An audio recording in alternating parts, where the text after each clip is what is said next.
ang atin ngayon makikita ay itong tatlong stone na ang sabi pa daw dito ay meteorite or wrong meteorite.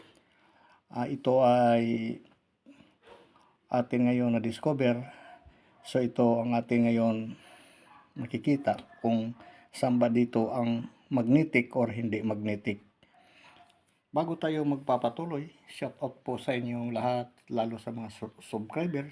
Sana nasa mabuti po kayo kalagayan at sa atin walang sawa sa inyong panunod sa atin munting channel. Welcome po sa Green Discovery.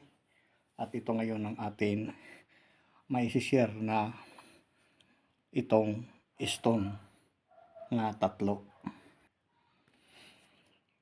Itong bato ay makikita natin ay hindi siyang, kung titingnan ay black, pero para siyang brown or hindi natin ma-identify maigi ang color. Unahin natin ito. Dito ay kung makikita natin meron siyang mga para siyang mga butlig-butlig na ang sabi daw ay sa iba ay meteorite. Ngayon ay dalawa lang yung wrong meteorite or meteorite. Ito ay na-discovered pala sa dagat. Possible ay ito ay kung saan galing ito. Galing ba sa kalawakan or saan galing o natural doon mismo sa lugar. Kung makikita natin ito ay siya. Natural ito na kanyang hugis at meron siya dito mga parang mga kudlit na posible nga paggaling sa taas ng yung meteor ay sa init pabagsak sa lupa ay ito ang kanyang mga possible na mga hugis papasok dito sa atin planeta na sinasabi. Sabi daw black diamond ay hindi natin ito masasabi. Baka natural lang ito or wrong meteorite. So makikita natin ayan mga ka-discover ang kanyang hugis. Na pag ang meteorite kung makikita natin sa ibang doon na nag-cover ay parang mga ganito lang ang hugis. So ito naman pangalawa ay para naman siyang chocolate or ano ba itong kulay. At meron din siyang mga para siyang mga araw, mga ka-discover kung makikita natin. Ayan. At meron din siya parang mga bagaw pa sa paglalakbay parang habang ito ay nahuhulog kung meteorite man ito ay ito ang kanyang pagbagsak sa lakas niya. Karamihan ay sa dagat yung mga pulling star ganun ay possible nga ito. Meron pa siya dito mga parang heart. Ayan siya.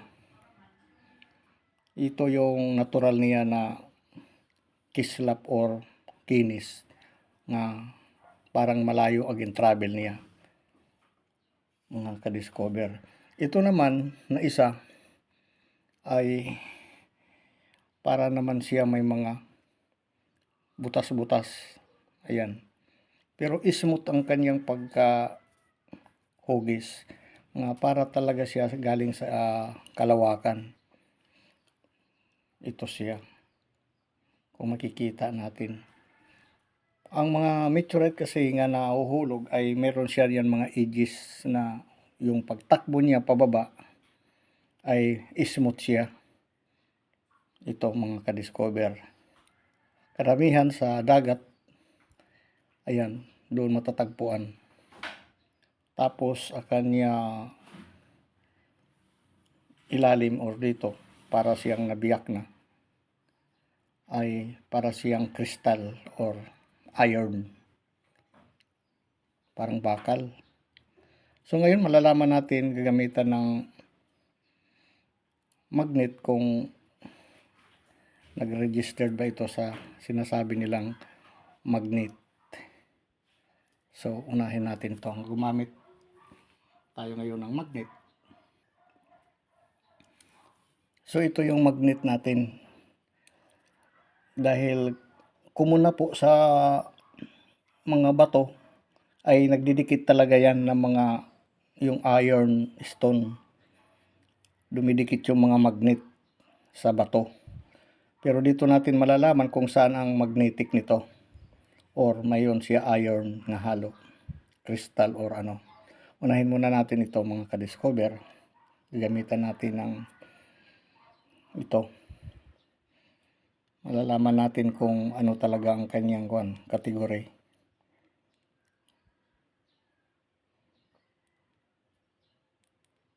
Wala siyang magnet. Black lang pero parang siya crystal. Meron naman mga meteorite nga yung hindi siya dumidikit yung magnet. Crystallize. Tama ba yung nasabi ko ito? Sa mga eksperto nga dito makapanood ay ito lang yung at akin ngayon nalalaman na magnetic. Wala. Hindi siya magnet. Hindi siya namamagnet. Ito naman pangalawa.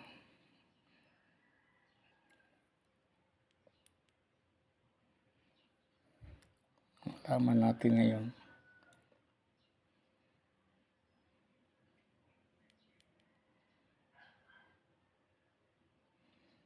Wala mga ka-discover, hindi siya gumagalaw. Ayan, steady lang yung kamay. So itong dalawa ay walang detection sa magnet. I don't know, sabi pa hindi ko po alam kung anong klaseng stone ito. Pero para siyang black. So ito naman ang pangalawa, ay pangatlo, sorry. Na mayroon siyang mga butlig-butlig, mga butas-butas, ayan. Makikita natin. So, ayun. Napakalakas mga ka-discover. Siya lang ang pumasa sa magnet.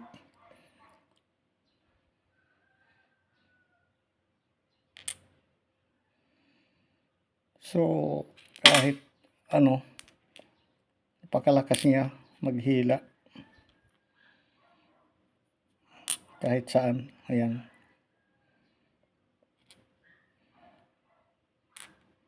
Dadala niya sa ilalim.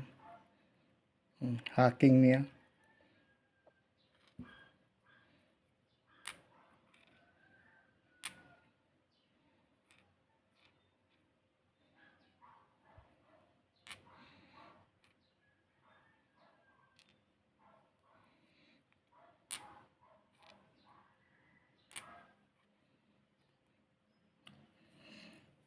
Ngayon malakas ang kanyang iron dito sa bato na ito mga ka-discover at titingnan niyo to. Para siyang may mga bituin o kristal na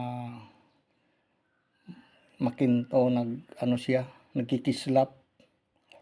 So ito ang pasado na possible na meteorite ito mga ka-discover. So sa mga expert o eksperto ay mag-comment na lang po kung ito ba ay atin ngayon testing ay isa itong basic siguro sa pagkalatis ng mga iron stone o mayroon mga bakal, sabi pa. Ayan siya sa dalawa, tatlo. Mayroon siyang butas-butas na sa kalawakan, inulit lang natin nga, ito ang kanyang mga edges or shape dahil sa travel sa bilis. Naging ganyan ang kanyang hugis, pabagsak dito sa atin sa earth o sa atin planeta. Ayan.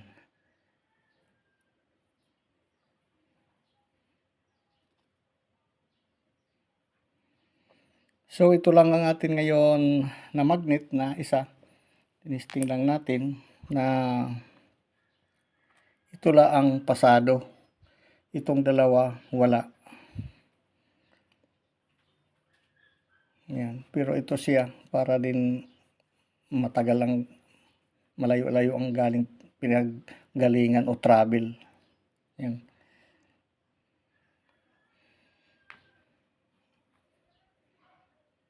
Ito. Hindi siya nakakuha masyado. Malakas ang kanyang pagkadikit.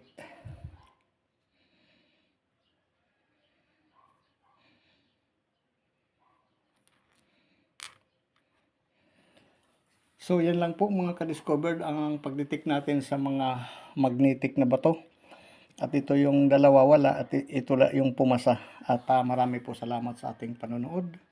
At sa susunod naman muli na atin madidiscover o makikita sa ating mahabang paglalakbay. Huwag po tayo makalimot mag-subscribe sa ating channel sa YouTube. Marami po salamat.